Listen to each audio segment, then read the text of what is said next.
Maybe we start by talking about a time or a series where you felt was exhausting. It was exhausting, wow. Mentally or physically challenging or exhausting. Yeah, and obviously I've been in so many, but I think one that comes to mind would be obviously 2012 Eastern Conference Finals versus Boston.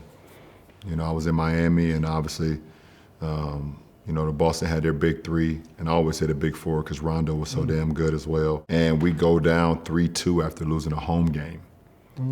Going into Boston, which is one of the places that you just don't want to be going there for a closeout game. And for us to be able to go in there in Game 6, and we know what happened in Game 6, and us to be able to come back to South Beach and win a Game 7.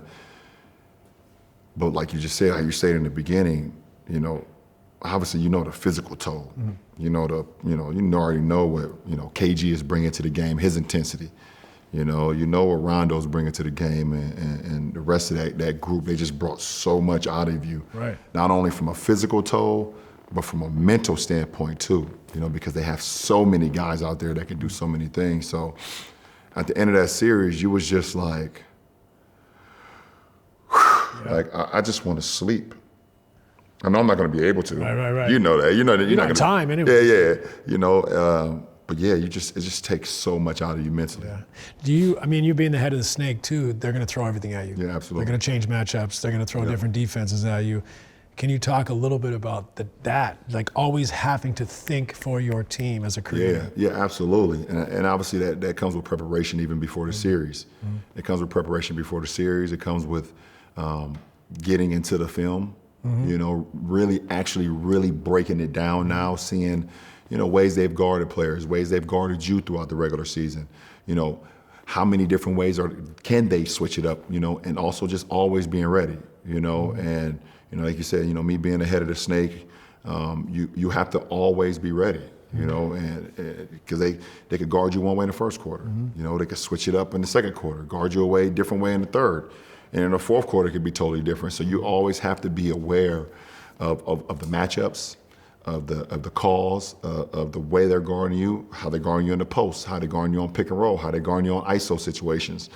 That is also mentally draining as well. Yeah. But if you're ready and you're prepared, you put yourself already above the curve as well. Yes. To when it comes to the mental side, you're able to be like, okay, I'm ready for this, I'm ready for that. And sometimes it takes a couple games too in a series.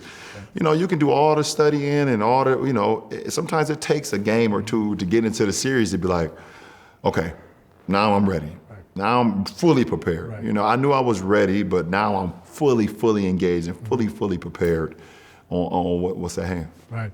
I always remember playing against the Spurs a lot. Yeah, man. In the playoffs.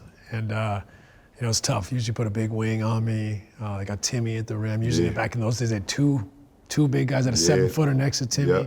Yeah. Pop was on to shrink the floor. Sometimes he'd stay at home. That was one of the things that and I knew he was fucking with me. Yeah. Is that he would stay at home so that I couldn't throw the ball around the gym. Yeah. And he knew I wanted to. And just playing that mental game. Yeah. But I know what he's doing, and I'm trying to find the right balance and not, hit my head against the wall. Right, and that's exhausting, right? Yeah. Trying to do what's right for your team, but then also do what's right for you, attacking the defense, taking what's there. Yeah, for that game. It could change. Right, it could change by the possession, the quarter, coming out of a timeout, or it could change later.